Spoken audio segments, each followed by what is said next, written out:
네, 우리 함께 하나님 말씀 보겠습니다. 하나님 말씀은 베드로 전서 2장 5절입니다. 우리 함께 한 절을 읽겠습니다. 시작. 너희도 산돌같이 신령한 집으로 세워지고 예수 그리스도로 말미암아 하나님이 기쁘게 받으실 신령한 제사를 드릴 거룩한 제사장이 될지니라. 아멘. 자, 신앙은 먼저 진정한 예배자가 되는 것입니다. 오늘 이 말씀에 신령한 제사를 드릴 거룩한 뭐가 되라고요? 제사장이 되라고 그러잖아요. 하나님이 인간을 왜 지으셨을까요? 예배하게 하려고 지으셨습니다. 이사야 43장 7절에 이렇게 말씀하십니다. 내 이름으로 불려지는 모든 자, 곧 내가 내 영광을 위하여 창조한 자를 오게 하라.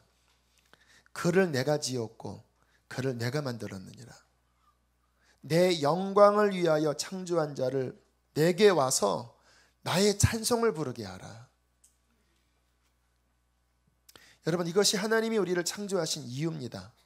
그러니까 우리가 살면서 가장 중요한 본분은 뭐냐면 하나님을 예배하는 것에 성공하시는 거예요. 여러분, 예배는 성공할 수도 있고 실패할 수도 있습니다. 이 자리에 앉아서 예배한다고 해서 다 예배가 하나님께 드려지는 것은 아닙니다. 내 마당 뜰만 밟는도다라는 말씀 있잖아요. 그냥 뜰만 밟고 가는 거예요. 하나님 못 만나고 가는 경우도 있을 수 있어요. 성경에 가인과 아벨의 예배가 그렇지 않습니까? 제사를 드렸는데 하나님이 가인의 제사는 안 받으셨습니다. 예배의 실패자가 된 거예요. 아벨의 예배는 주님께서 기쁘게 받으셨고요. 우리의 예배가 성공하고 있는가? 주님께 받아들여지는 예배가 되고 있는가? 오늘 우리가 찬양 많이 했죠? 우리가 드리는 찬양이 하나님께 드려지는 찬양이 되었을까? 우리 여기에 깊이 고민하셔야 합니다. 제가 예전에 들은 간증입니다. 그 교회는 좀 입신 같은 거를 잘하는 교회예요. 어떤 전도사님이 이제 기도하시다가 깊이 이제 이렇게 영적으로 깊은 곳에 들어갔는데 주님의 보좌 앞을 가셨다고 그래요. 그런데 이 땅에서 아름다운 어떤 분의 찬양이 정말 너무나 아름다운 목소리, 성악가 같은 목소리, 아름다운 찬양 소리가 막 보좌에 울려 퍼지더래요. 그분의 찬양이 주님 앞에 올라가는 거지요. 그래갖고 그 소리를 들으면서 너무 놀라웠대요. 와, 참 저분 목소리 좋다. 저분 찬양 아름답다. 그리고 깼는데 돼지 그런 소리가 나더래요. 찬양하라 내 영혼아, 찬양하라 네, 뭐 이런 소리가 나더래요. 이 땅에서는 목소리가 완전 진짜 뭐 들어주기 힘든 목소리인데 주님 보좌 앞에서 들었을 때는 주님 앞에 너무 아름다운 목소리. 어떤 분이 그러더라고요. 이태리에 어떤 교회 갔는데 이태리에 있는 교회 성가대는요 다 성악가들입니다. 이태리의 유학원. 그리고 할렐루야 막 하는데 노래 소리는 너무 좋은데 영감은 하나도 없더래. 그거 아시죠? 목소리는 너무 좋은데 영감은 하나도. 참 이게 달라요. 찬양과 노래가 물론 같은 공유집합도 있지만요, 찬양은 이 영이 살아나서 하나님과의 바른 관계에서 드려지는 그 영의 울림이 있어야 찬양이에요. 나의 찬양이 그 목소리 나쁜, 그러나 하나님 앞에서는 기쁘게 받으실, 하나님께 올려드릴 그런 예배를 나는 드리고 있는가? 아니면 나는 교회에 왔다 갔다 하지만 솔직히 하나님 앞에서는 예배가 막혀 있지는 않는가? 참 심각하게 우리는 살펴보셔야 됩니다. 지난 주일 말씀에 이 말씀을 드렸죠. 아버지께 참되게 예배하는 자들은 영과 진리로 예배할 때가 오나니 곧 이때라. 아버지께서는 자기에게 이렇게 예배하는 자들을 찾으시느니라. 예수 그리스도께서 오셔서 영과 진리의 예배의 문을 열어두시고 이제는 진짜 하나님 앞에 연락될 그 살아있는 진짜 예배드리는 문이 열렸다라는 거예요. 그리고 그렇게 예배하는 자들을 주님께서는 찾으신다라는 거예요. 왜 우리가 구원받았습니까? 예배하려고, 신령과 진정의 예배를 통하여 하나님께 영광을 돌리는 자가 되도록 주님은 우리를 구원하신 것입니다. 여러분, 우리의 삶에 예배가 열려지는 것이 축복입니다. 왜냐하면 예배가 열려진다라는 말은 뭐냐면 하늘의 문이 열려진다라는 거예요. 예배가 열려진다라고 하는 것은 하나님이 함께 하신다라는 거예요. 그럼 예배가 열려지는 건 뭘까요? 내가 예배할 때 하나님의 임재가 느껴지고, 내가 예배할 때 주님의 은혜가 내게 임하고, 내가 예배할 때 그 하나님과의 살아있는 교감, in spirit, 성령 안에서, 하나님 안에서 하나님과 통하는 예배가 드려지는 것이 우리의 인생의 가장 큰 축복이라는 것입니다. 여러분, 오늘 이 밤에 예배하러 오신 분들을 축복합니다. 하나님이 이끄셔서 온 거예요. 그 자체가 복이에요. 내가 경제적으로 어렵고 좀 삶에 고난이 와도요, 여러분의 인생에 예배가 사모되어지고 예배가 열려지는 것이 그 자체가 복입니다. 가장 강력한 징계가 뭐냐면 예배가 닫혀지는 겁니다. 예배가 드려지기 싫고 지루하고 귀찮고. 주님께서는 예배를 통하여 우리를 만나주시고요, 예배를 통하여 우리의 인생의 많은 난관들도 돌파할 지혜와 힘을 주십니다. 이게 예배가 그래서 중요한 거예요. 그냥 내가 이 자리에 와서 그냥 하나님과만 교제하고 가는 게 아니라, 따라합시다. 영통하면 삶이 통한다. 하나님과 통하면 모든 것들을 통할 열쇠를 받는 거예요. 제가 영적으로 탈진을 깊이 했던 적이 있었다고 자주 말씀을 드렸죠. 고민을 했어요. 왜? 예배가 막혀버렸습니다. 제 영이 그냥 쓰러져 버린 거예요. 제가 목사로서 예배를 인도했지만 제 속은 무너져 버렸습니다. 제가 사람들한테, 교인들한테 나 너무 힘드니까 날 위해서 기도해 주세요, 자꾸 그런 얘기를 하니까 교우들이 힘들어 하더라고요. 왜 목사님 맨날 힘든다고 하냐고. 힘든 걸 어떻게 해요? 내 속이 무너져 버렸는데. 제가 그때 큰 위기였어요. 어떻게 돌파할까? 제가 제 영적 역량으로 예배가 안 열려졌기 때문에 강력한 예배의 장소를 이를 악물고 찾아다녔습니다. 그때 흰돌산 기도원의 윤석종 목사님이라는 분이 여러분 하면서 강력한 파워가 있는 분이에요. 매주 월요일마다 거기에 가서 목사님들 세미나 함께 막 기도하고, 그리고 목요일은 저 온누리교회 또는 저 양재성전 그 하스테반 선교사님 그 집회 가서, 우리 그때 첫 아이가 그때 돌 막 지났을 때였는데 걔 업고 거기에 가서 막 몸부림쳤어요. 왜? 내 힘으로는 예배가 돌파가 안 되니까 경기도 안성에서 저 화성까지, 저 양재까지 월요일에 목요일에 진짜 이를 악물고 갔습니다. 그렇게 2달 지나니까 예배 문이 다시 열리더라고요.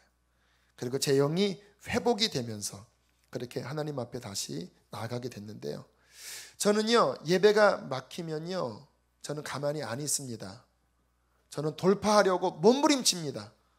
왜요? 예배가 열려야 모든 것이 열리기 때문에. 자, 오늘 본문을 보면 아주 중요한 것을 가르쳐주고 있습니다. 자, 크리스찬이란 누구냐?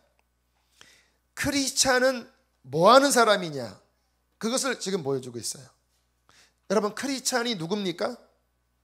크리스찬은 뭐하는 사람입니까? 자, 오늘 본문을 통해서 한번 발견을 해보세요. 너희도 산돌같이 뭐로 세워지고, 그럼 뭡니까 이게? 신령한 집이 뭐예요? 성전. 성도는 누굽니까? 성전입니다. 성전. 아까 우리 정사랑 권사님 그 읽었던 말씀에 너희들이 하나님이 거할 처소가 되기 위하여 성전으로 지어지고 그 말씀이 있었거든요. 에베소서에.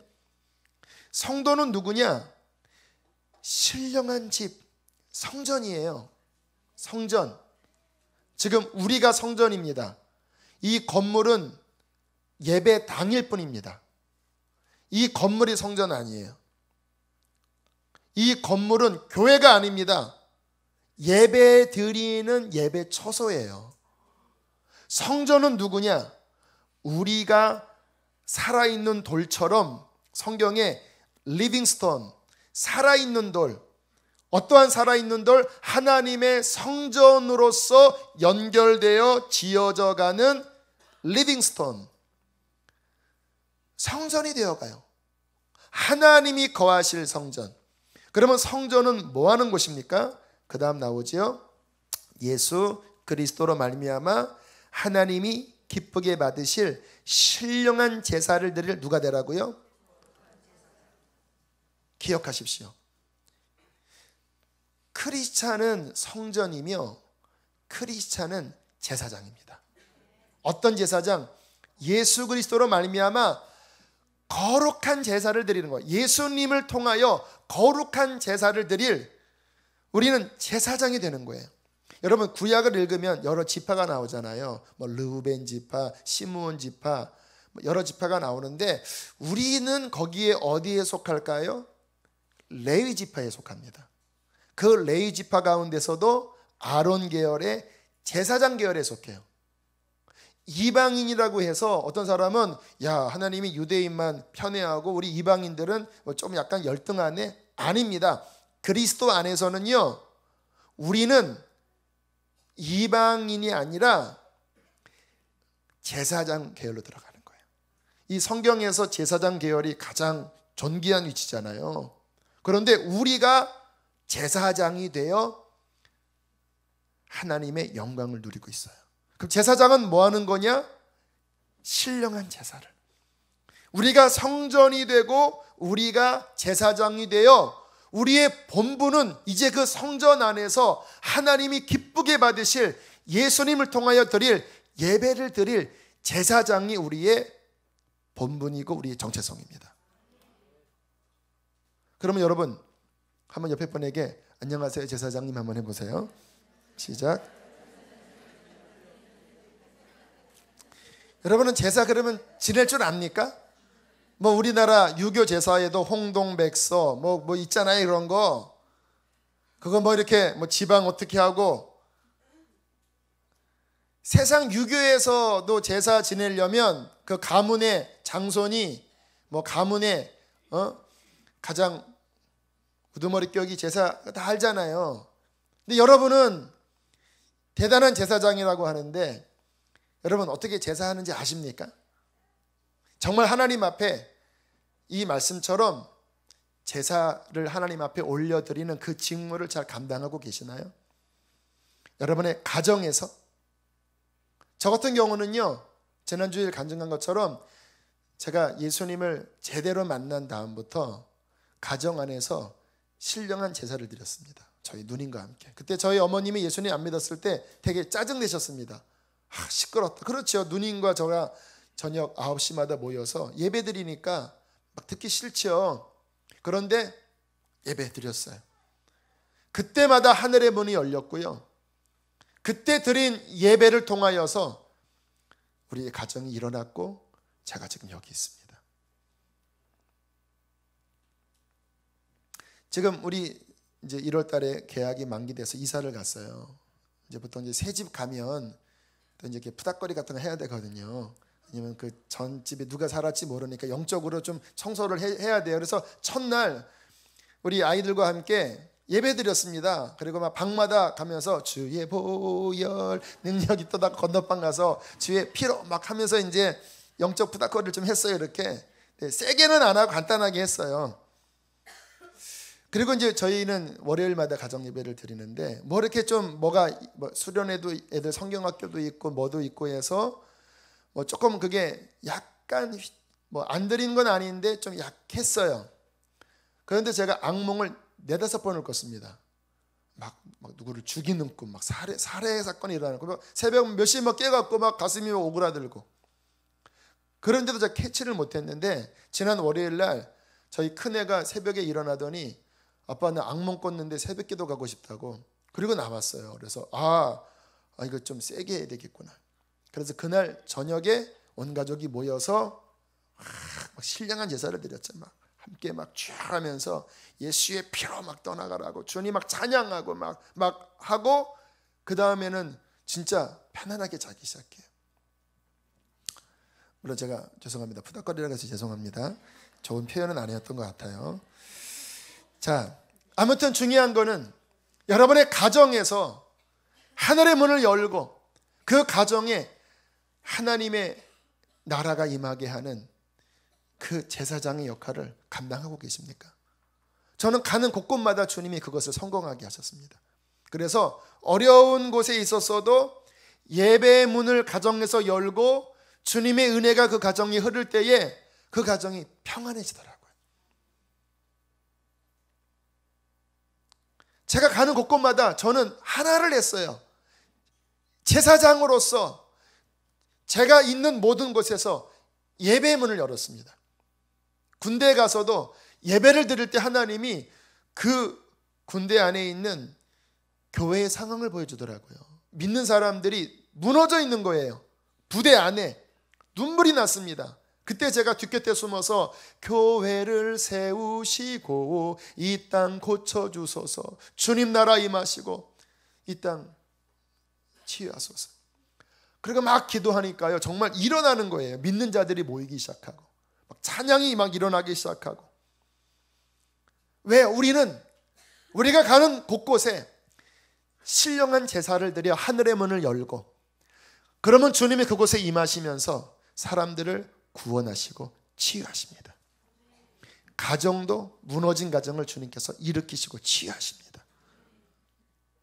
아까 드린 찬양, 재 대신 화관을, 재는 슬픔의 상징이거든요. 그 재 대신 꽃 화관을, 슬픔 대신 찬송의 옷을 입히사 우리가 가는 곳에 신령한 제사장으로 하늘의 문을 열면 상처 입고 깨지고 고통의 가정이 주님의 성령의 역사로 아름다운 가정, 주님의 능력의 가정으로 회복될 것입니다. 우리가 신령한 제사를 드리면 우리의 직장이 아무리 척박하다 할지라도 나로 말미암아 그곳에 많은 사람들이 하나님의 영향력을 받게 할 것입니다. 진짜요. 왜요? 주님은 세상의 하나님이시기 때문에 교회 안에 갇혀 계신 하나님이 아니에요. 내가 주님과 깊이 동행하면 영향력이 흘러나갑니다. 자, 오늘은 좀 제사장 수업을 하도록 하겠습니다. 여러분들 그동안 제사장 수업 많이 받지 못하셨죠? 오늘은 제사장 수업을 받도록 하겠습니다. 제가 예전에 20대 때 저를 위해서 기도해 주신 권사님이 저를 본 환상 이야기를 하셨어요.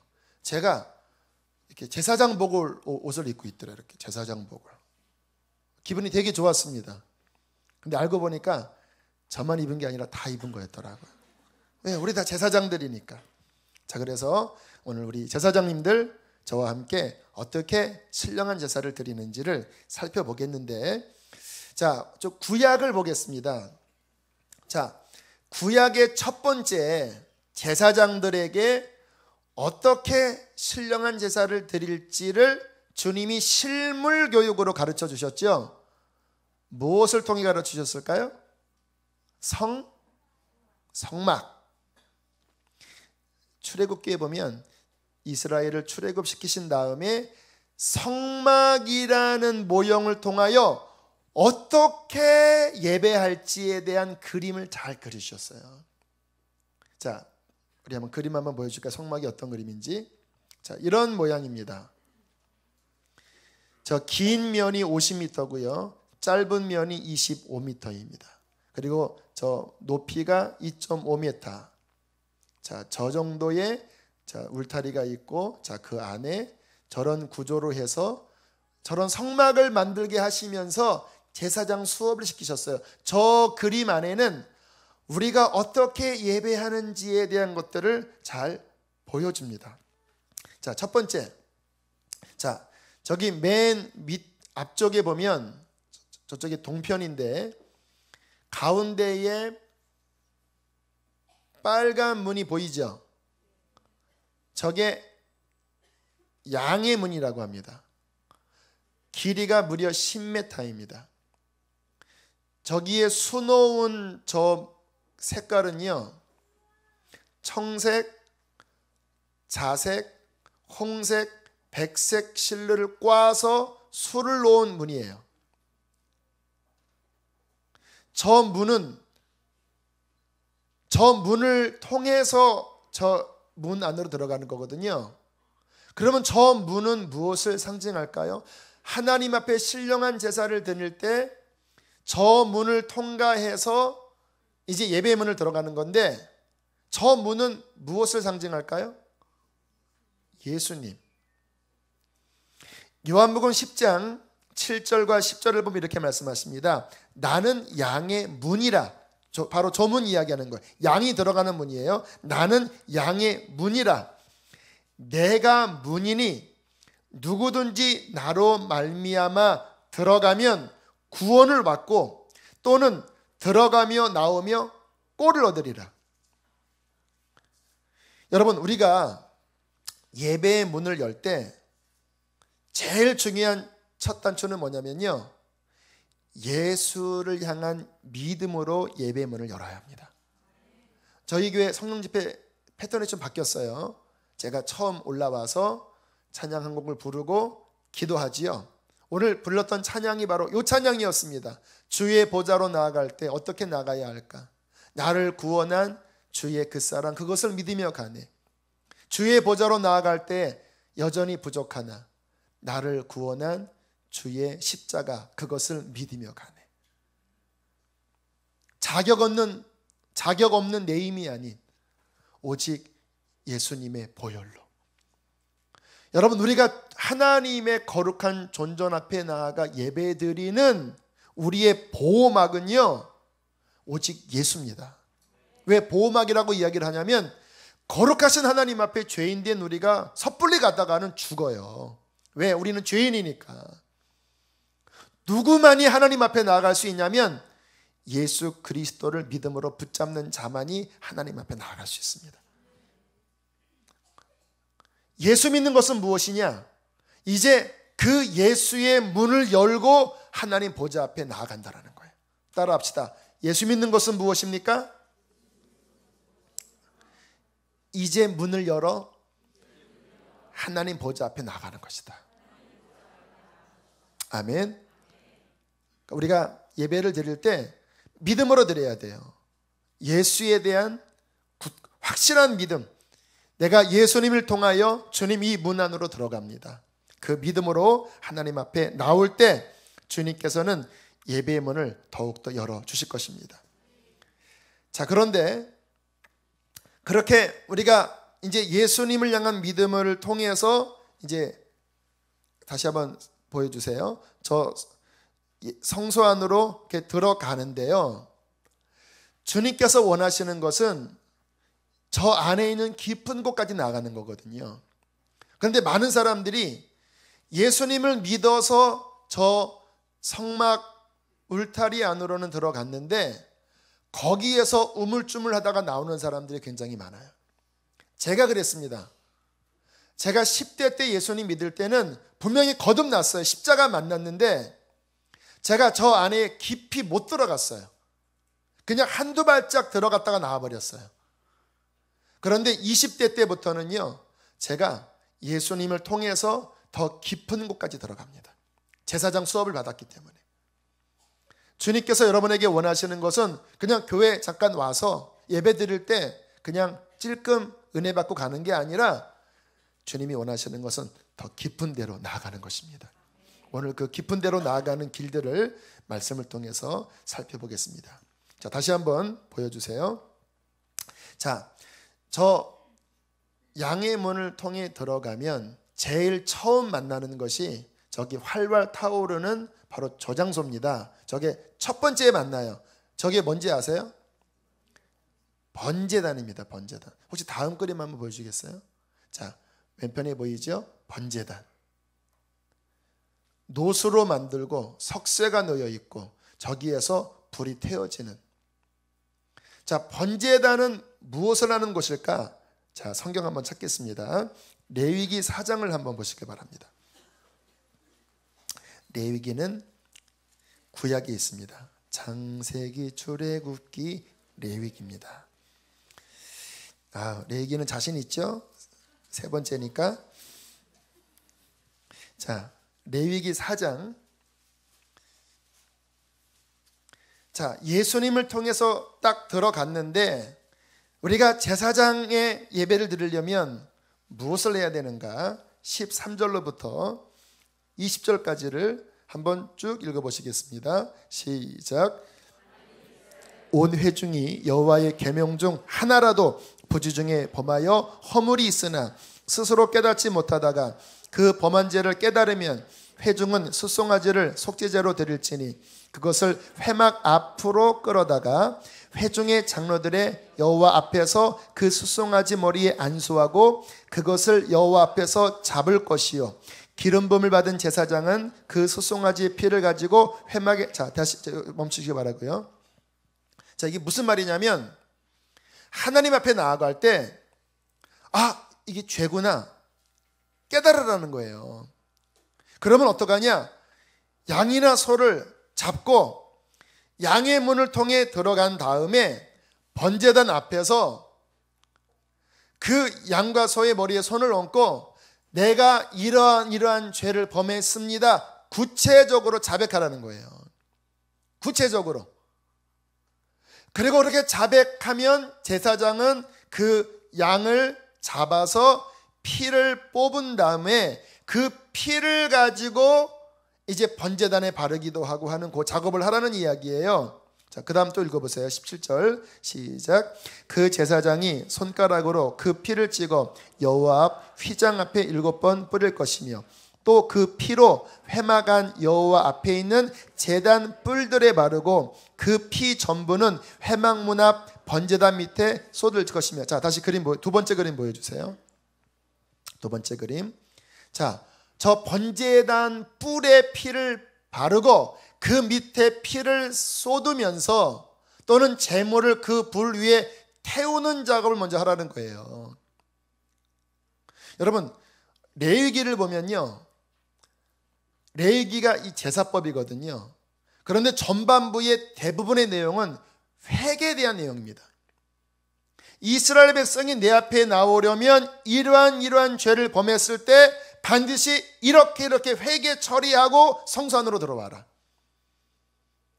여러분, 우리가 하나님 앞에 나아갈 때 회개라고 하는 번제단을 반드시 통과하고 죄를 용서함 받는 작업을 해야 주님의 성소 안으로 들어갈 수 있어요. 회개 없는 신앙생활, 그러니까 냉랭한 겁니다.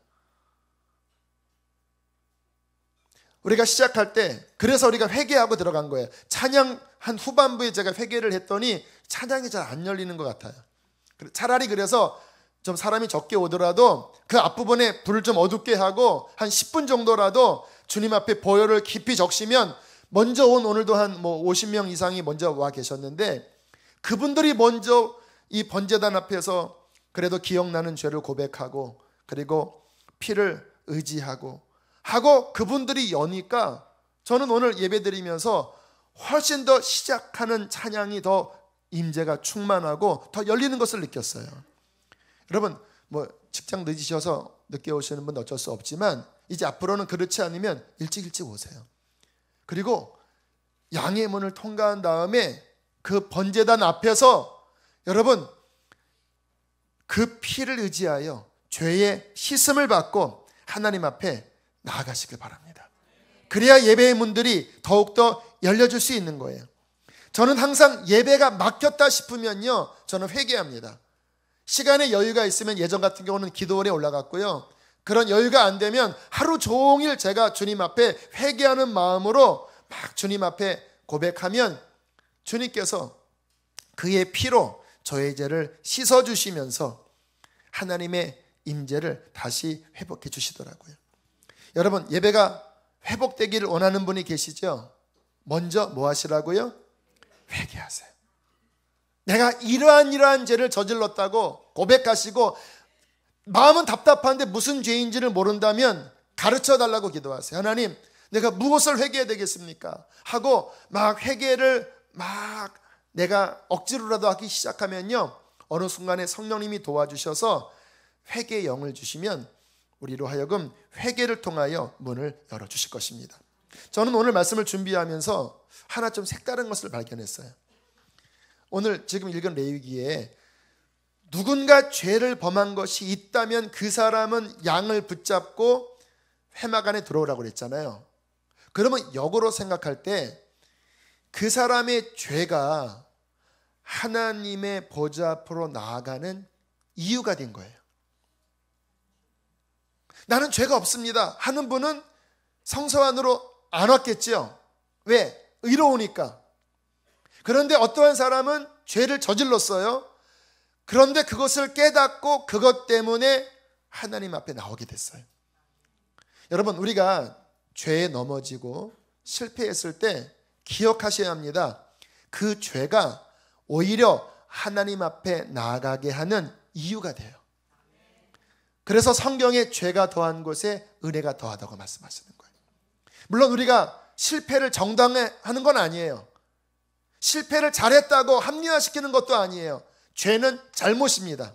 그러나 우리가 그 죄를 가지고 어린 양 되신 예수님의 피를 힘입어서 주의 성소 안으로 들어간다면 오히려 그 실패 때문에 우리는 더 풍성한 주님의 사랑을 만나게 될 것입니다.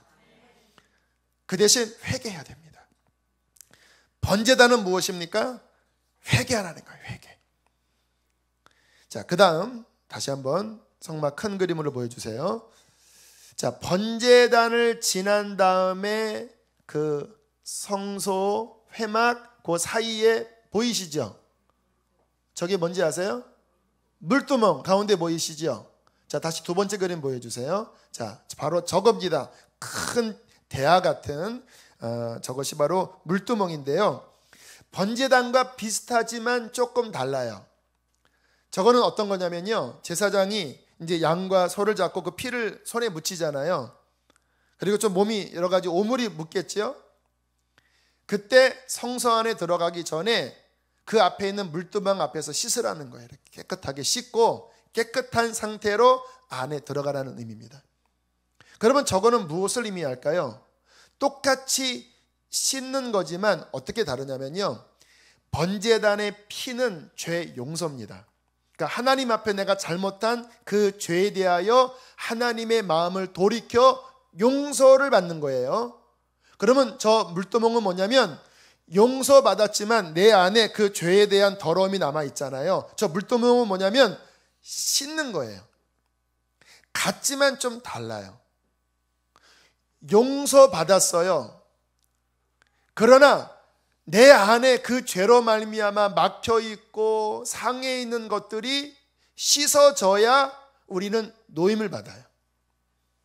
그래서 우리는 회개를 통하여 예수의 피를 힘입어 용서를 얻을 뿐만 아니라 저 물로 나아가 우리의 양심과 마음이 씻어지셔야 합니다.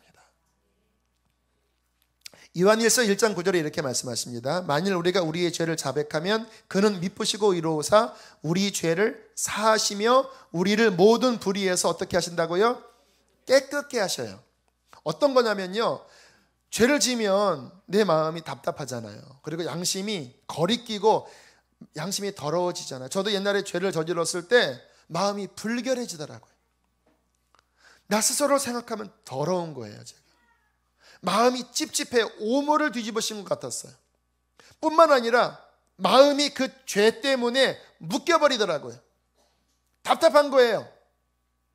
상하고 주님 앞에 막 회개하고 주님, 내 모습으로는 주 앞에 나갈 수 없습니다, 용서해 주세요 하면요, 주님의 응답이 와요. 내가 너를 용서한다. 용서한다. 내가 너에게 70번씩 7번 죄를 지은 사람 용서하라고 내가 그렇게 이야기했는데 네가 내 앞에 회개하고 나올 때 내가 왜 용서 안 하겠느냐? 너 같은 죄 100번 저질렀지만 네가 지금 회개하니까 용서한다. 그러면 저는 주님 앞에 받아들여진 거죠. 그런데 문제는 뭐냐면 제 마음 안에는 여전히 답답하고 불결한 게 남아있는 경우가 많이 있더라고요. 그런데 그때 간절하게 기도하면서 어떤 은혜가 딱 내릴 때요, 정말 하나님의 어떤 물이 제 마음을 막 씻어내는 것을 느낍니다. 씻어내요. 그거는 뭐냐면 내 더럽혀졌던 마음이 씻어지면서 상쾌해지는 느낌을 받아요. 여러분 깊이 회개할 때 다 그런 경험 하셨잖아요. 내 안에 뭔가 묶임들이 회개할 때 풀어지면서 자유함을 경험해요. 딱딱하게 죄를 지으면 마음이 강팍해지거든요. 굳어집니다. 그래서 은혜가 임하는 곳에 혼자 맹맹해요. 말씀을 들을 때 누구는 막 아멘 아멘 하는데 나는 속에서 틱틱 튕겨요. 왜? 죄가 내 마음을 황폐하게 했기 때문에.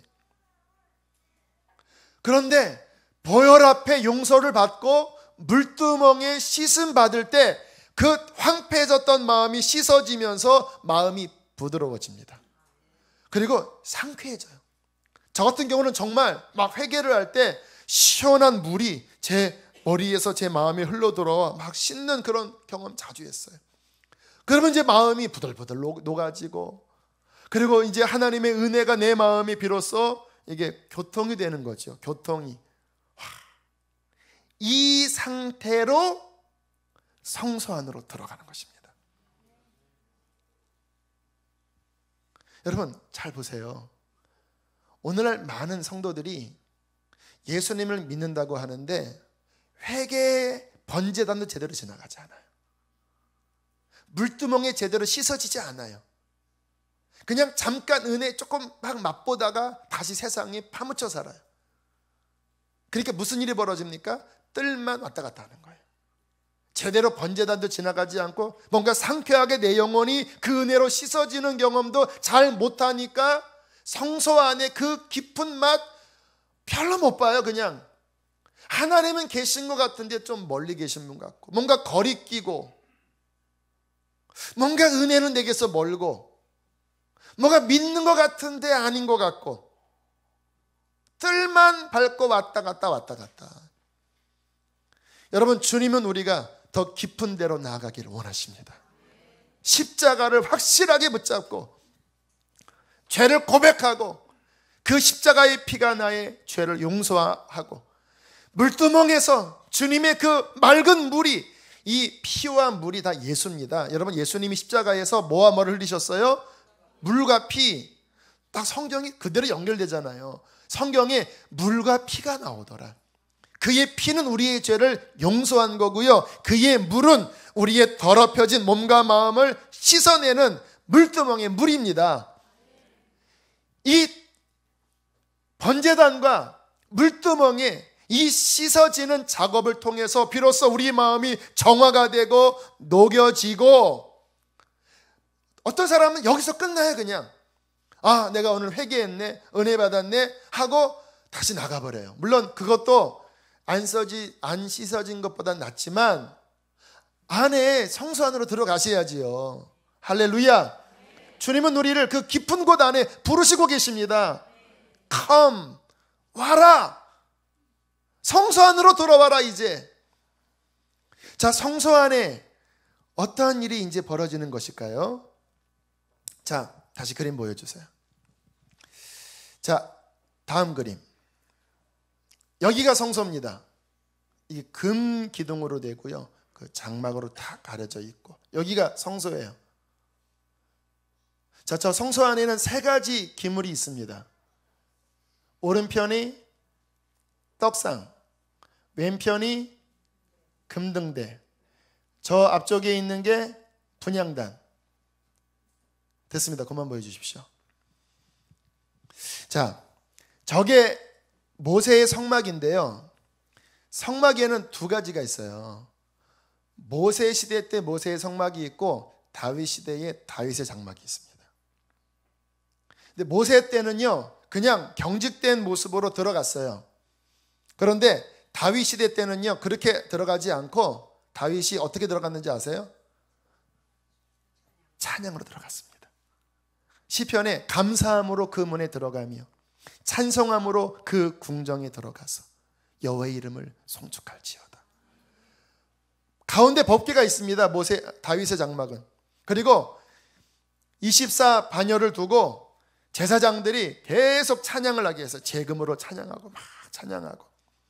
그때 시를 읊었던 유명한 사람이 아삽입니다. 그래서 시편 보면 아삽의 시, 고라자손의 시 나오죠. 찬송으로 들어갔어요. 찬송으로. 여러분, 우리가 물두멍에 씻어진 다음에 주님의 성소 안으로 들어가는 것은 찬양입니다.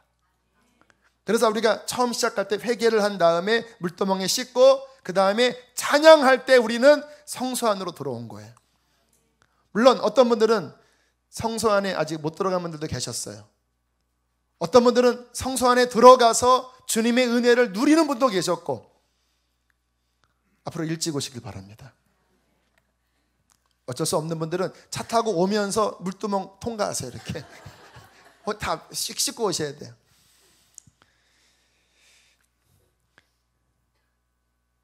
다윗이 이렇게 고백했습니다.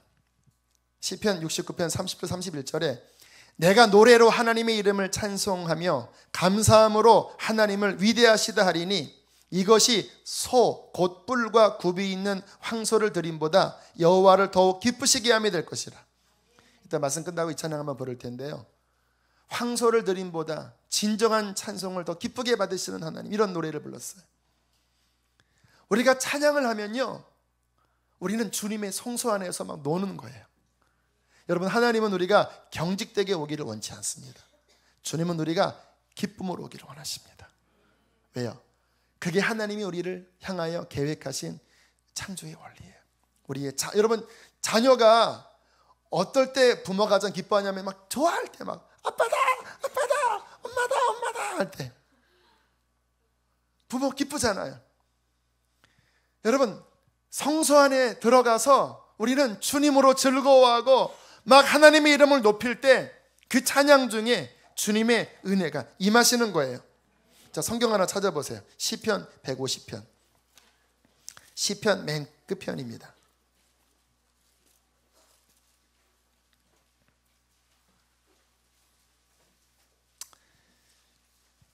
할렐루야, 그의 성소에서 하나님을 찬양하며 그의 권능의 궁창에서 그를 찬양할지어다.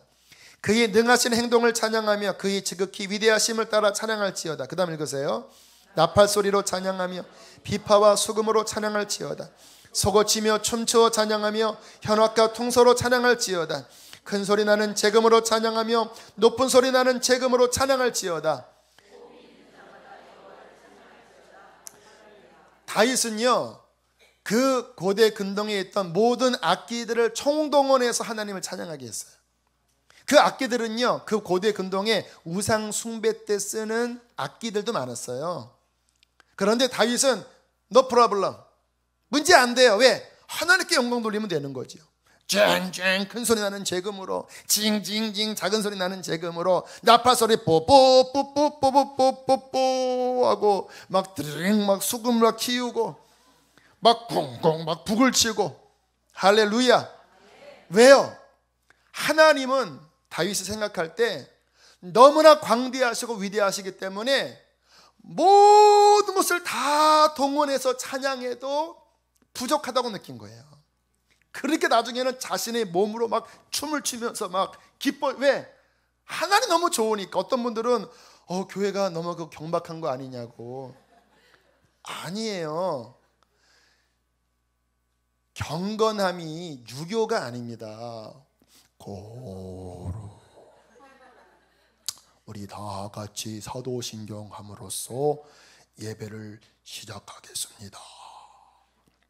전능하사 천지를 만드신 하나님 아버지를 내가 믿사오며. 이게 거룩이 아니에요. 사람도요 목소리 너무 이렇게 힘주면 별로 안 좋아요. 저는 자연스러운 게 좋아요. 제가 이렇게 소리 지르지만 제가 홀리보이스 내려고 소리 지르는 게 아니라 저는 열정 때문에 소리 지르는 거예요. 정직하게 주님 좋은데 좋아요. 하나님 좋아요. 막 내 몸으로 하나님 향한 기쁨을 표현하기, 왜 내 몸이 악기가 되는 거예요. 저는 손 드는 걸 좋아합니다. 저는 손 들면 자유해요. 그래서 그냥 손 들고 자주, 지난번에 여기 길거리 걸어가면서 손 들고 싶어 이렇게 하면서 막 정평천에 이러고 다니는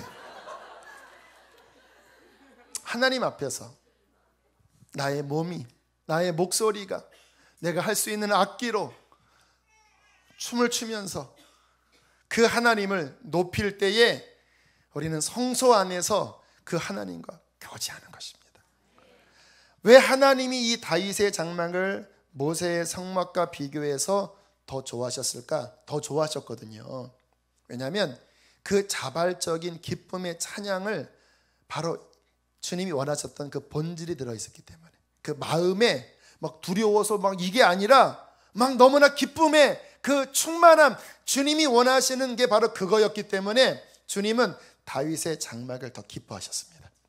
찬양함으로 우리는 성소 안에 들어가는 거예요. 자, 성소 안에 들어가면 아까 보여준 세 가지가 있어요. 오늘은 지성소까지는 안 가겠습니다. 세 가지가 놓여 있어요. 다시 보여주세요. 자, 첫 번째가 뭐라고요? 떡상입니다.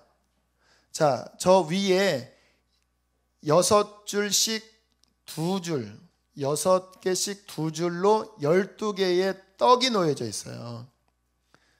진설되어 있다고 해서 진설병이라고 하고, 저 떡을 항상 놓는다고 해서 항용떡이라고도 이야기합니다. 됐습니다. 자, 저 떡은 무엇이냐면 결국 저 떡을요, 제사장들이 일주일 동안 올려놓은 다음에 다시 새 떡을 바꿀 때 저 떡을 제사장들이 그 성소에서 서서 서로 나누어 먹었습니다. 그게 이제 저 떡에 있는 성경의 표현인데, 잘 아시는 것처럼 저 떡은 하나님께, 하나님 드시라고 올려드리는 떡이라고 제가 이렇게 연구해 보니까 그런 글도 있는데, 뭐 그럴 수도 있어요. 하지만 저는 그렇게 안 봅니다. 저 떡은 하나님이 우리의 생명을 위하여 주신 예수 그리스도의 몸, 하나님의 말씀을 저는 의미한다고 생각해요. 그래서 저 떡을 제사장들이 먹었고, 심지어는 다윗이 사울을 피해 도망갈 때 배고프니까 제사장에게 먹을 거 없습니까? 항용떡은 있다 그랬더니 그 떡 달라고 그랬잖아요.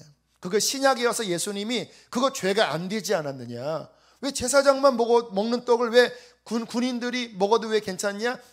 하나님이 이제 죄를 피로 용서함 받고 물로 씻어진 그 씻어진 영혼이 용서함 받았는데 배고픈 상태로 있으면 하나님 기쁨이 아니잖아요. 씻어진 우리들이 찬양 가운데 주의 성소 안에 들어와 말씀이신 그리스도, 우리의 영혼을 새롭게 하고 충만하게 하고 그 하나님의 영을, 하나님의 그 영광을 알게 하는 그 말씀을 먹음으로써 우리의 영을 강건하게 하기를 원하십니다. 저는 오늘 이 말씀 연구하면서 깨달은 게 뭐냐면, 성경 묵상하는 게 예배구나라는 것을 알았습니다. 왜요? 예배는 하나님을 알아가는 거잖아요. 말씀을 통하여 하나님을 알아가고, 말씀이 곧 하나님이시잖아요. 말씀을 통하여 하나님이 내 안에 들어올 때 나는 하나님을 경험하고, 그 경험한 하나님으로 하나님께 영광을 돌려요. 잘 보세요. 하나님이 영광의 하나님이잖아요. 믿으십니까? 그 영광의 하나님께 영광을 돌리는데, 우리의 인간이 만든 영광은 하나님께 올려드릴 가치가 없어요. 왜? 우리 먼지니까. 하나님께 최상의 영광을 돌리려면 최상의 영광은 하나님이셔야 합니다. 그 하나님이 말씀 안에 담겨져 있는데, 그 말씀이신 하나님이 우리 안에 떡으로 돌아올 때 그 주님의 영광을 다시 올려드릴 때 최고의 영광이에요. 아멘이십니까? 오늘 새벽부터요, 새벽기도 끝나고 제 사무실에 올라가서 말씀을 읽기 시작했습니다. 오늘은 이제 포로기에서 돌아오는 쪽 분량이었습니다. 에스라를 읽다가 제가 나중에 알려드릴게요. 에스라 읽다가 에스라와 연결되는 말씀이 학개스가랴입니다. 성전을 막 건축하다가 막 안 되니까 막 방황했는데 학개스가랴를 통해서 성전 건축해라. 막 학개스가랴 요 3권을 읽었어요. 분량으로 한 26장인가 읽었어요. 시간으로 한 2-3시간 걸렸습니다. 제가 그 이후에 이제 오늘 이 말씀을 묵상했는데 그 말씀을 묵상하면서 하나님의 신실함을 봤습니다. 예레미야를 봤어요. 예레미야를 봤더니 주님께서 포로로 끌려간 유대인들을 향하여 예레미야를 통해서 너희들 거기에 남아 있어라. 너희는 좋은 열매가 되어 나중에 돌아올 것이다. 그런데 그 예언이 정말 70년 뒤에 신실하게 이루어지면서 그들이 다시 예루살렘에 와서 하나님의 성전을 세우는 그 말씀을 보면서 우리 하나님 약속을 지키시는 신실하신 하나님이시구나. 할렐루야 했습니다. 제가 뭘 한 거예요? 떡을 먹은 거예요. 하나님의 진리의 말씀을 본 거예요. 그리고 하나님의 신실하심을 찬양한 거예요. 저는 오늘 뭐 했습니까? 성소 안에서 주님의 생명의 말씀을 먹으면서 그에게 영광을 돌리고 그를 누렸습니다. 엔조이 했습니다. 오늘 여러분들이 물두멍을 지나 성소에서 찬양을 하고 그리고 이 시간 여러분들이 하는 이것은 뭡니까? 떡상에서 말씀이신 그리스도를 먹음으로써 여러분이 하나님을 알고 그 하나님으로 하나님께 영광 돌리는 이 시간을 갖는 거예요. 그래서 우리의 신앙생활에 말씀이 중심입니다. 제가 순서를 봤습니다. 저 성소 안에 첫 번째가 뭘까? 떡상입니다. 위치상으로는 이쪽이 떡상, 이쪽이 등잔대, 이쪽이 분향단이지만 성경에 뭐를 먼저 표현해 봤더니 법궤를 먼저 표현하고 그 다음에 항상 떡상이에요. 떡상. 왜? 말씀이신 하나님을 통하여 그분을 알아가고 그분을 알아감으로 그분께 영광을 돌릴지어다. 자, 두 번째 그림 보여주기 바랍니다. 우리가 잘 아는 등대, 메노라라고도 이야기합니다. 자, 저 등대에는요 하나님 뭐라고 말씀하시냐면 맑은 감람류를 그 안에 부어 저 7 등불이 성소에서 항상 비추게 해라. 그리고 불똥이 생길지 모르니까 아침 저녁으로 간검하여 불똥을 그 집게로 늘 제거하고 계속 맑은 감람류를 부어 저 메노라가 이 성소 안에서 계속 밝게 타오르게 하라. 꺼트리면 안 된다라고 말씀하셨습니다. 여러분, 성소 안에 태양광이 들어올 수 있을까요? 없을까요? 못 들어옵니다. 그 성막 덮개를 보면요 몇 개를 덮어놨어요. 빛이 하나도 없어요. 오직 그 성소 안에 빛은 저 등대에서 비추는 거룩한 빛입니다. 저 빛은 무엇일까요? 성령입니다. 성령. 구약에서부터 하나님이 강조하는 것은 말씀과 성령입니다. 제 목회의 두 축은 말씀과 성령이에요. 복음과 성령이에요. 어떤 분들은 복음을 강조하는데 성령은 좀 무시해요. 어떤 분들은 성령은 강조하는데 복음은 약하고 너무 자아가 강해요. 복음, 말씀, 십자가, 부활, 성령, 생명. 하나님의 그 성령을 꺼트리지 말아라. 왜?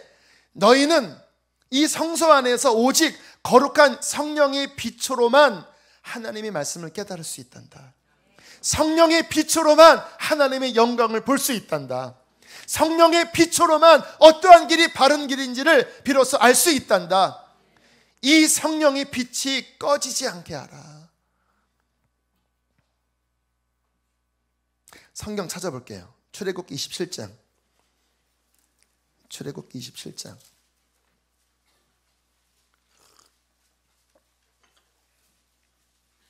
20절, 21절. 자, 기억하세요. 성소가 여러분 안에 있습니다. 27장 20절, 21절. 그 안에 이 등잔이 있는 거예요. 자, 이렇게 말씀하십니다. 시작. 너는 또 이스라엘 자손에게 명령하여 감람으로 짠 순수한 기름을 등불을 위하여 내게로 가져오게 하고 끊이지 않게 등불을 켜되 아론과 그의 아들들로 회막안 증거궤 앞 회장 밖에서 저녁부터 아침까지 항상 여호와 앞에 그 등불을 보살피게 하라. 이는 이스라엘 자손이 대대로 지킬 규례이니라. 할렐루야. 꺼지지 않게 해라. 너희 속에 있는 빛이 어두워지지 않게 하라. 아침 저녁 간수해라. 계속 하나님의 그 맑은 그 기름 부으심이 계속 그 안에 임하여 빛이 확 타오르게 해라. 여러분 왜 그 막 꺼져가는 거기에 기름 부음 확 있잖아요. 근데 이게 깜빡 깜빡 깜빡 이 기름이 없네 깜빡 깜빡. 우리 영적 상태를 보여준 거예요. 저는 아침부터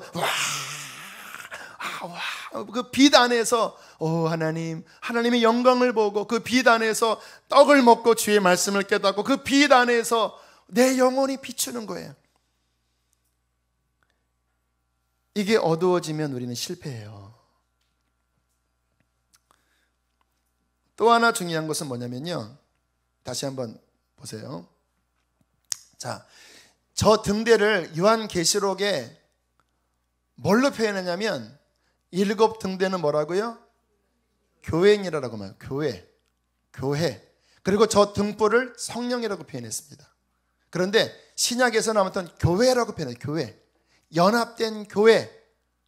주님의 성령은 나 혼자 신앙생활을 하는 것을 통해서 밝히는 게 아니라 주님의 기름은 연합된 교회를 통하여 부어집니다. 오순절날 저 성령의 불이 교회가 모여 연합할 때 임하셨습니다. 우리의 신앙생활은요, 지금 이렇게 함께 믿는 자들이 연합했잖아요. 때로 우리가 기도할 때 막 손잡고도 기도하거든요. 화요 집회 때는. 왜냐하면 가만히 보면요, 혼자 할 때보다 연합할 때 기름 부으심이 더 강해요. 왜요? 주님의 마음이 저 연합이에요. 연합. 어제 마가이다 라방의 말씀을 전해달라고 해서 다녀왔습니다. 박보영 목사님을 좀 만나자고 그러시더라고요. 그래서 굉장히 오랜만에 개인적으로 만나서 함께 식사도 하면서 목사님이 어떤 이야기를 저한테 해주셨습니다. 그 인천 방주교회가 이제 하나님이 귀하게 쓰는 교회인데, 목사님이 하나님께서 무엇을 기뻐하실까 고민을 하다가 주변에 어려운 이웃 교회에 사람들을 파송하기 시작했대요. 몇백 명을 파송을 하고. 그런데 감사한 거는 막 쓰러져 갔던 교회가, 교인이 막 몇 명 모이지 않던 교회가 이 교인들이 막 가서 예배를 드려주니까 확 살아났다라는 거예요. 이게 너무나 감사하게 목사님이 기도하니까 하나님이 너무 기뻐하시더래요. 그래서 막 교인들한테 열심히 가라고, 우리 내년에 또 어떻게 더 갈까, 더 파송할까, 어떻게 교회를 세울까. 하나님이 너무 기뻐하셨는데 이것을 도대체 누구와 나눌까 하다가 제 생각이 났대요. 제 생각이. 저를 불러서 목사님도 이 일을 같이 했으면 좋겠습니다. 교회가, 한 교회가 커지는 것은 하나님 기뻐하는 게 아니라고, 나누어야 된다고. 그런 이야기를 쭉 듣고, 근데 저는 우리가 이제 재작년에 좀 했다가 좀 그렇게 성공은 못했잖아요. 막 교우들이 막 힘들다고 하는 이야기도 있었고, 그때가 한 300명대였습니다. 또 제가 이렇게 목회를 해보니까 아직 저희 교회는 뿌리가 약해요. 사람은 많은데 뿌리가 약해요. 제가 이렇게 뭐를 이야기해도 잘 안 먹히는 것 같은 경우가 많아요. 약간 삐지려고 그래요, 제가. 그 제가 속으로 당장은 그렇게 가라고 해도 아마 잘 안 갈 것 같은데, 제가 그저께 성경을 읽다가 다니엘서에 3년이라고 하는 그 문장이 갑자기 레마로 와닿습니다. 3년을 왠지 눈에 들어왔는데 그 3년의 기간이 훈련 기간이라는 깨달음을 왔어요. 그러고 보니까 예수님도 제자 훈련 3년 하셨고, 바울도 에베소 교회에서 3년 제자 훈련 두란노서원에서 했더라고요. 우리 교우들을 한 3년 정도 잘 준비시키고 훈련시킨 다음에, 그리고 정말 우리 교회도 열심히 주변에 있는 어려운 교회, 그것도 아무 교회는 아니고 우리와 함께 같은 맥락에 연합할 수 있는 그런 교회에 파송을 하고, 저희 교회가 1년에 200명씩 늘거든요. 그런데 맥시멈을 정해야 되겠다. 그래서 기획위원들과 좀 나누려고 그래요. 우리 교회는 몇 명 이상 넘어가지 않게 하기. 그래서 이 이상 넘어가면 분리개척하든지 흩든지, 아니면 매해 그 연말 때마다 자, 교회 나갈 분 손 들어주세요. 자, 나갈 분 모집해서 다른 데로 내보내고, 맥시멈 어떤 숫자 이상은 넘기지 않기, 그거를 좀 정하려고 합니다. 그래서 우리 기획위원들 먼저 좀 나누고, 그리고 뭐 임원회나 좀 해서, 저희 교회는 제 이름이 대형이지만 대형 교회로 가지 않고, 그래도 어느 정도 힘 있는, 그래도 또 섬겨야 되니까 그 수준까지만 하고, 그 다음에는 함께 연합해서 어려운 교회들을 세우고, 하나님 나라 흩어서 하나님 나라를 더 확장시키고, 그러한 주님의 건강한 교회를 저는 세우기를 원합니다. 지금은 그 일을 하기에는 아직 뿌리가 약하지만, 우리가 함께 한 3년 더 훈련을 받고 체계적으로 정말 연합된 교회, 그때 하나님께서 그 메노라 7 등대의 기름을 콸콸콸콸 부어주실 것입니다. 할렐루야. 자, 마지막, 성소의 마지막입니다. 자, 다시 보여주세요. 자, 다시 그 다음. 네, 저 맨 지성소 바로 앞에 있어요. 앞에. 지성소가 가장 중심부잖아요. 가장 핵심이잖아요. 그 앞에 뭐가 있다고요? 분향단. 분향단의 제사장들이 아침 저녁에 향을 피웠습니다. 향을. 저 분향단은 무엇일까요? 성경 찾겠습니다. 성경은 참 신기해요. 정확하게 나옵니다. 요한계시록 8장 3절 4절. 계시록도 찾기 쉽죠? 맨 끝에 있습니다. 요한계시록 8장 3절 4절. 함께 읽겠습니다. 시작. 또 다른 천사가 와서 제단 곁에 서서 금향로를 가지고 많은 향을 받았으니 이는 모든 성도의 기도와 합하여 보좌 앞 금제단에 드리고자 함이라. 향연이 성도의 기도와 함께 천사의 손으로부터 하나님 앞에 올라가는지라. 할렐루야. 말씀을 먹고 성령의 기름 부음 안에 주님께 영광을 돌리다가, 주님의 성소는 기도하는 것이에요. 만민을 위해서 기도하고, 그 성소에서 하나님 앞에 기도하면 향연이 되어 그 기도는 하나님 보좌로 올라간다라니까요. 여러분, 이 성소가 기가 막힌 게 뭐냐면 땅에 있지만 하나님과 연합된 장소예요. 하나님의 보좌에 그 소리가 올라가고, 그 올라간 소리가 어떻게 되냐? 5절 읽어보시기 바랍니다. 시작. 천사가 향로를 가지고 제단에 불을 담아다가 땅에 쏟음에 우레와 음성과 번개와 지진이 나더라. 올라간 기도에 응답이 내려와 땅을 진동합니다. 할렐루야. 주님 만나서 드려진 기도를 통하여 하나님이 움직이셔서 가정의 악한 것들을 물리치시고 가정의 구원을 이루고, 우리가 드려진 기도가 그 나라의 역사에서 그 나라의 운명을 바꾸고, 우리가 드려진 기도가 이 땅에 역사하여 지금 저렇게 IS 저렇게 하는 이유가 뭔지 아세요? 저거는 뭐냐면 그 중동 지역에서 나 좀 구원해 주세요. 나 좀 구원, 내 기도가 부족하니까 더 기도해 주세요. IS를 통해서 더 생각나 주세요. 이거 하는 거예요, 이거. 제가 어저께 그제 한 영상을 봤는데 1시간 40분 동안 죽었다가 깨어난 그 분의 간증을 들었어요. 그런데 무슨 이야기를 하냐면, 기도가 얼마나 빨리 하나님께 가는지, 본인이 이렇게 숨을 잠깐 죽고 주님 나라 가는 그 빠른 속도보다 본인을 위해서 기도하는 기도가 더 먼저 보좌에 가 있더래요. 그분이 하는 말이, 굉장히 빠른 속도로 주님 앞에 갔는데 이 땅의 성도들의 기도는 더 빨리 가더래요. 와, 굉장히 용기를 주는 그러한 내용이었어요. 그리고 하나님은요, 그 기도를 들으시고 이 땅 가운데 뭔가를 움직이시더래요.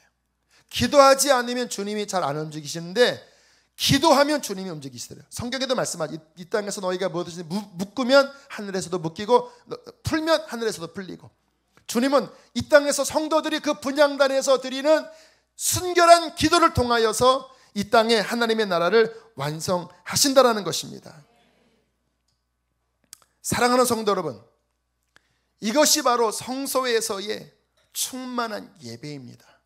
씻어진 것으로 끝나는 게 아니라 찬송하고 말씀으로 채우고 기름 부으심 받고 주님 앞에 올려진 기도를 통하여 하늘이 이 땅에 만나고 우리가 하나님과 연합하고 뜻이 하늘에서 이룬 것처럼 땅에서도 이루어지면서 우리가 하나님의 그 영광으로 왕같은 제사장의 귀한 일을 주님은 우리를 통하여 이루기를 원하십니다. 여러분들은 제사장이십니다. 이 일을 하셔야 돼요.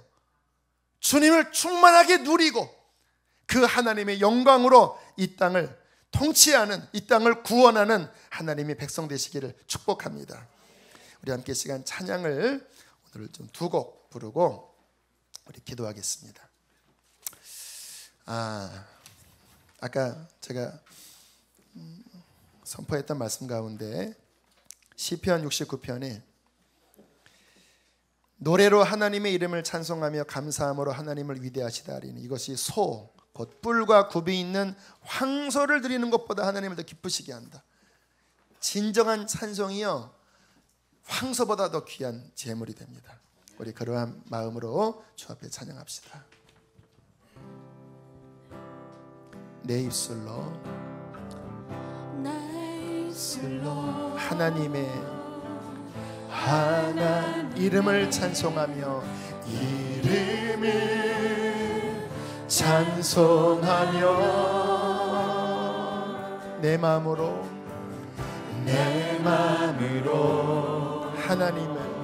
하나님을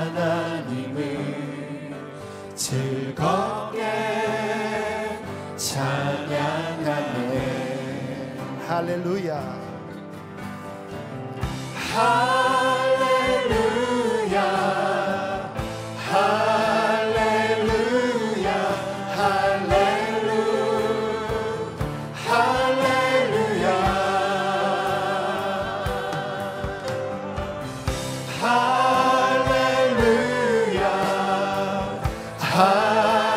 할렐루야 할렐루야 한 번 더 내 입술로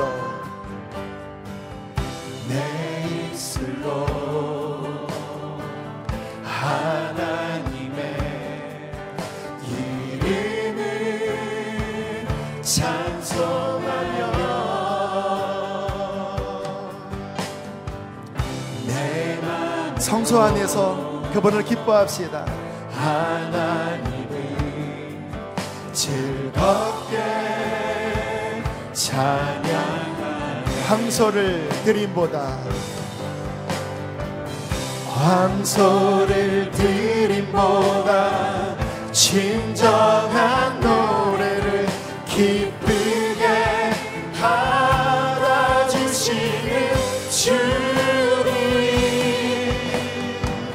찬송을 부르며 영원히 섬기리 주님께 영광 돌리리 할렐루야 할렐루야 황소를 들음보다 진정한 노래를 기쁘게 받아주시는 주 찬송을 부르며 성리를 부르는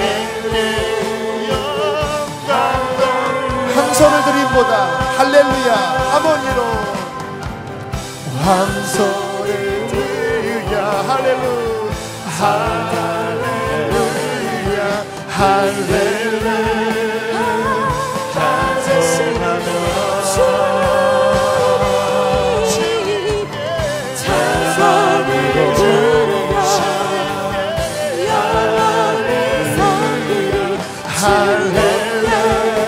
우리 손을 주 앞에 높이 들고 찬송을 드린 황소를 드림보다 할렐루야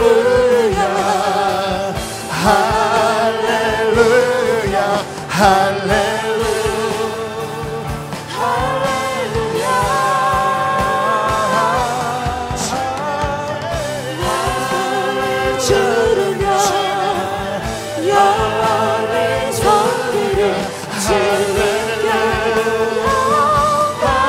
할렐루야 할렐루야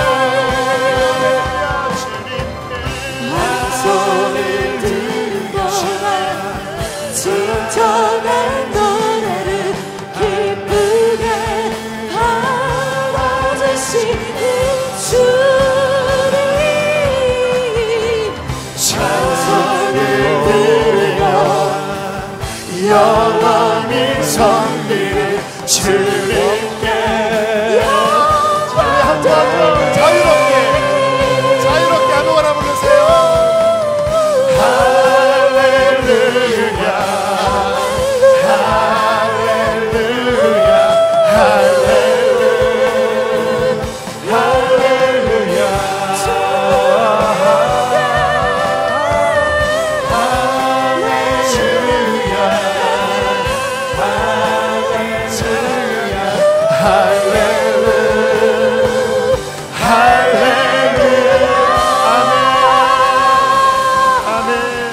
할렐루야 찬양합니다. 이 시간 기도합시다. 찬양은 하늘의 문을 여서서로 백업해 주시고요. 우리 기도하실 때 하나님, 내가 성전이 되고 신령한 제사를 드릴 제사장이라는 것을 오늘 새롭게 알았습니다. 주님, 예수 그리스도 한 분이 나를 위하여 죽으신 그 피와 그 생명이 나를 씻어 성소 안에 들어가 주님의 말씀을 먹고 주님의 기름 부으심 안에 하나님 열방을 위하여 기도하고 하나님을 만나는 이 거룩한 지금을 내게 주셨습니다. 주님, 내가 가정에서, 내가 일터에서, 내 남은 모든 삶에 주님이 제사를 힘써드리게 하여 주시옵소서. 이 시간 주님을 크게 두 번 부르시고 기도하시겠습니다. 주여